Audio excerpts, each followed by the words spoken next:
Sahabat setia Gowor yang dikasihi Tuhan, Shalom. Hari ini adalah Senin 26 Agustus 2024. Mari kita selalu katakan setiap hari Senin, jangan lupa I love Monday. Biasanya karena kalau hari Senin I hate Monday.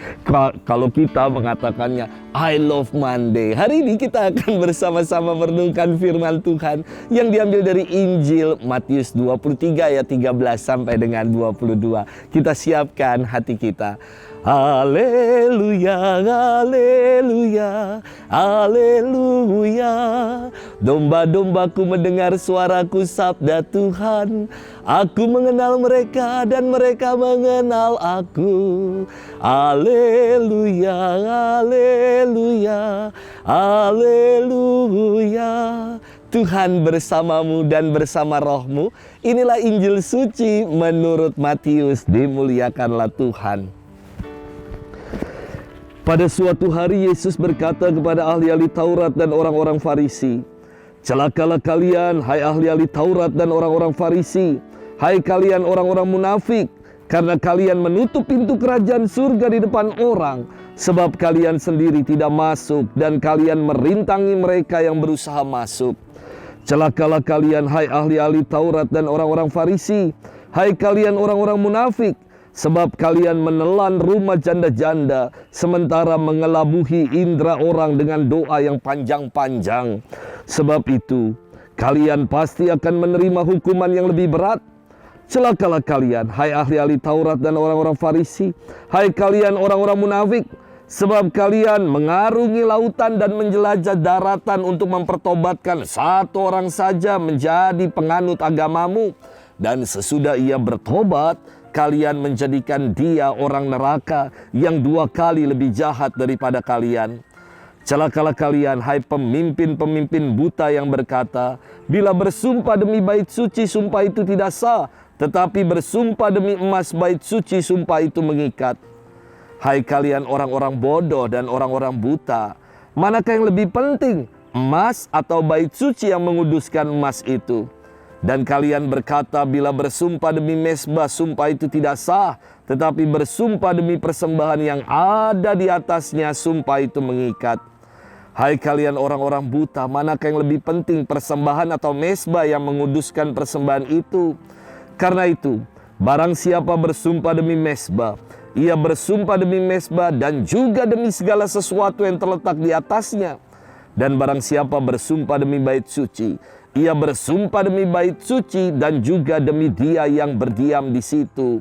Dan barang siapa bersumpah demi surga, ia bersumpah demi tata Allah dan juga demi dia yang bersemayam di atasnya. Demikianlah sabda Tuhan. Terpujilah Kristus.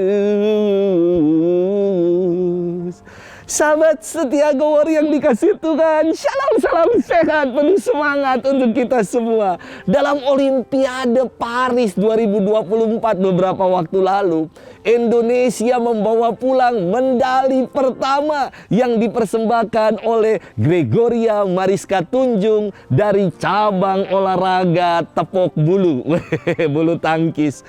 Banyak orang yang menyayangkan bahwa hanya medali perunggu yang dibawa pulang. Dan di media sosial banyak sekali komen-komen yang mengatakan seharusnya kita bisa menang, seharusnya Georgie bisa menang lawan An Seong kalau konsisten, tidak buru-buru dan buat kesalahan sendiri.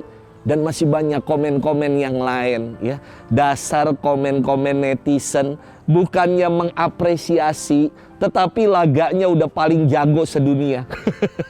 Padahal kalau disuruh main belum tentu juga bisa. Ya udahlah, itu kan ciri khas komentator. Lebih banyak komentarnya dibanding memberi apresiasinya. Sahabat setia Gowor yang dikasihi Tuhan, firman Tuhan hari ini terdengar keras dan pedas. Karetnya 2 berarti. Yesus menghardik para ahli Taurat dan orang-orang Farisi dengan bersabda, celakalah kalian, hai ahli-ahli Taurat dan orang-orang Farisi, hai kalian orang-orang munafik, karena kalian telah menutup pintu kerajaan surga di depan orang, sebab kalian sendiri tidak masuk ke dalamnya, tetapi kalian merintangi orang yang berusaha masuk. Kalian mengelabui orang dengan doa yang panjang-panjang. Kalian menobatkan satu orang tetapi menjadikan mereka orang yang lebih jahat dari kalian. Dan kalian bersumpah demi emas, bait suci, dan persembahan yang ada di mezbah. Pedas sekali kecaman dan kritik dari Yesus ini. Namun kata-kata pedas ini dimaksudkan agar orang-orang Farisi dan para ahli Taurat tidak berlaku munafik, tidak bermuka dua, hanya menampilkan yang baik-baik di luaran, tetapi sementara bagian dalamnya dipenuhi dengan segala ketidakbaikan. Sahabat setia Gowor yang dikasihi Tuhan, dasar kecaman Yesus kepada para ahli Taurat dan orang Farisi, karena mereka menjadikan agama sebagai kedok untuk memenuhi hasrat pribadi mereka. Mereka hanya menyelubungi diri dengan hal-hal yang bersifat rohania dan yang bersifat spiritual, padahal hidupnya jauh dari Allah dalam keseharian. Inilah sikap munafik yang dikecam oleh Yesus. Ada sebuah pepatah yang mengatakan, gajah diblangkoni, iso wejah ning ora iso ngelakoni. Hanya sekedar bicara namun tidak bisa menunaikannya dalam perbuatan nyata. Inilah yang dikritik oleh Yesus. Mari kita menjadi pribadi-pribadi yang mendalam, pribadi yang apa yang tampil keluar merupakan ekspresi yang ada dari dalam. Ekspresi iman kita akan Tuhan kita wujud nyatakan dengan mencintai sesama kita. Sudahkah kita menjadi pribadi-pribadi yang macam itu? Pribadi-pribadi yang tidak bermuka dua, tetapi pribadi yang sejati, yang menampilkan apa yang kita tampilkan di luar ini adalah yang terpancar dari iman kita akan Tuhan. Selamat bermenung dan Tuhan memberkati kita selalu dalam nama Bapa dan Putra dan Roh Kudus. Amin.